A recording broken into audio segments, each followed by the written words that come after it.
Sean todos bienvenidos a nuestro programa Pedagogía al Día. En esta emisión tendremos a un invitado especial que nos dará su opinión sobre la educación actual y la educación del pasado, así como otros temas relacionados con los actores educativos que intervienen en la educación del siglo XXI y la forma en la que debe ser en la actualidad algunos procesos como la activación de saberes, el proceso de enseñanza-aprendizaje y la evaluación. Para el desarrollo de esta temática tenemos a nuestro invitado muy especial, el docente Ramiro Merchán, quien nos va a hablar de su formación académica y experiencia en el sector educativo. Bienvenido. Muy agradecido, Alejandra, por su invitación. Entonces me presento, mi nombre es Ramiro Merchán Jaimes, soy normalista superior, licenciado en Filosofía de la Universidad Nacional Abierta y a Distancia. Tengo una especialización en aplicación de TIC para la enseñanza de la Universidad de Santander y en la actualidad realizo una maestría en recursos digitales aplicados a la educación. Tengo 10 años de experiencia docente como profesor de básica primaria. En la actualidad laboro en la institución educativa La Libertad del municipio de Tutasá, Boyacá, en una sede rural en el sector La Capilla. Muy contento con mi profesión y espero pues poder aportar con mi conocimiento en el tema de hoy.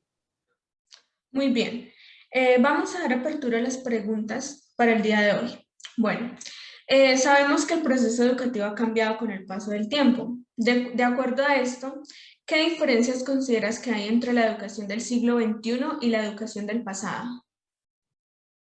Ok, entonces podemos empezar a abordar lo que es la educación tradicional. Pues allí podemos encontrar diferentes posturas de los actores de la educación. Podemos comenzar a hablar sobre la postura que tenía el docente en tiempos pasados, en tiempos tradicionales, donde el docente pues se veía como una figura autoritaria, donde únicamente se dedicaba a desarrollar su clase de manera inflexible, de manera oral, donde veía al estudiante como un simple recipiente que tenía que ser llenado con conocimientos. También los modelos de enseñanza, pues en esa época eran pues muy limitados en sus procesos, en su didáctica, en sus metodologías, pues ya que la educación se limitaba únicamente en un aprendizaje de tipo memorístico, donde el estudiante pues tenía que tomar las lecciones que le da el profesor y prácticamente memorizarlas todas para después en un examen pues repetir al pie de la letra lo que el docente le impartía. Pues en la actualidad pues está este tipo de educación pues ha venido o evolucionó de manera importante. Ya se ha tratado de implementar sí, nuevos modelos o métodos de aprendizaje, pues se ha tratado de que la educación sea un poquito más, o sea, un poco más dinámica, donde el estudiante sea como un agente más activo, más participativo, donde este sea el protagonista de su quehacer pedagógico y pueda construir su propio aprendizaje. Pues también aquí tenemos que tener en cuenta pues que la educación en sus principios pues también no era democrática como pues se pretende que sea en la actualidad, donde la educación estaba limitada para ciertas personas. Pues cabe recordar que en el pasado pues la educación simplemente estaba limitada para los hombres, ¿no? En un principio. Con el paso del tiempo pues se fueron abriendo espacios de educación para las mujeres. También en cuanto a cobertura ha crecido mucho la educación, pues eh, antiguamente pues había muchas brechas que limitaban la educación para ciertos sectores y más pues la educación se limitaba mucho más en los sectores de tipo rural, pues que allí las condiciones no estaban dadas para para garantizar la educación en estos lugares. Pues en la actualidad se ha cambiado la postura del docente, la postura del alumno, se ha mejorado también los procesos en cuanto a los modelos o a las formas de enseñar y pues también los recursos han cambiado. Ahorita podemos contar con más recursos tecnológicos, pues se han explorado otro tipo de materiales, otro tipo de técnicas. También pues tenemos que tener en cuenta la incorporación de las TIC para que el docente pues pueda llamar más la atención del estudiante y este pueda aprender pues de manera más efectiva. Muy bien, profe. Bueno, con las diferencias a las que asiste la educación en la actualidad con respecto al pasado, ¿qué actores intervienen en la educación del presente siglo? Eh, en la educación del presente siglo, pues podemos encontrar diferentes actores que hacen parte pues, de la educación. Pues en las instituciones educativas tenemos como protagonistas lo que son los docentes, que son pues, los que guían los procesos de aprendizaje. Pues lógicamente también tenemos los alumnos que también son los protagonistas, en este caso los protagonistas principales del quehacer educativo.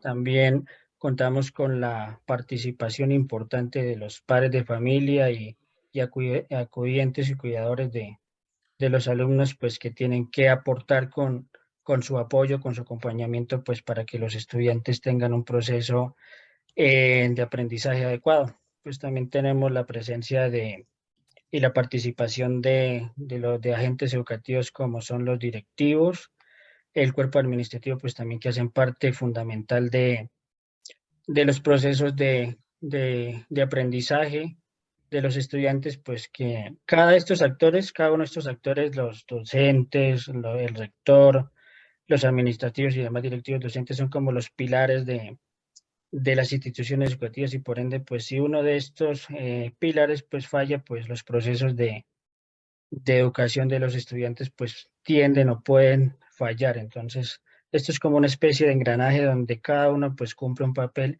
importante en la consecución del aprendizaje de los estudiantes.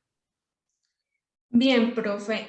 Bueno, la sociedad en la actualidad demanda nuevos conocimientos y competencias, pero además ofrece nuevas herramientas y maneras de acceder al conocimiento.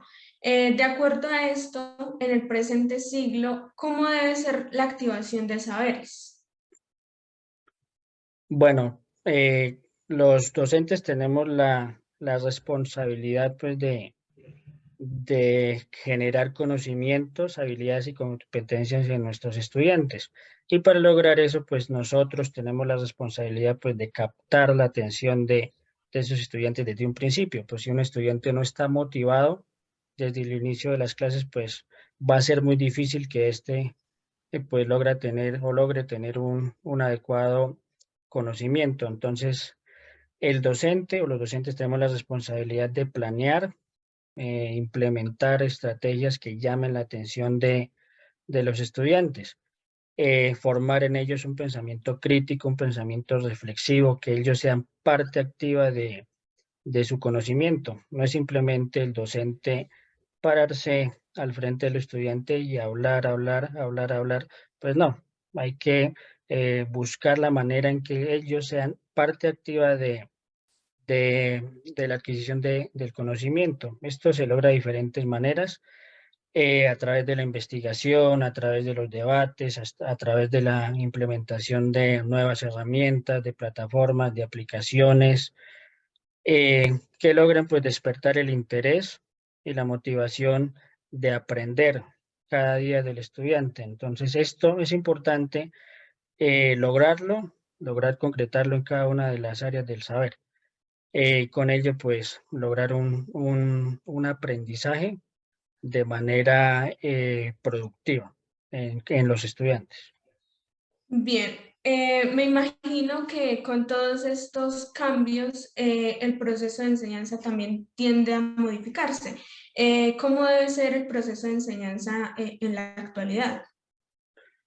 Bueno, como lo venía mencionando, pues los estudiantes pues son los protagonistas principales de este quehacer educativo. Entonces, los docentes pues deben planear las actividades o sus clases pues teniendo en cuenta esto.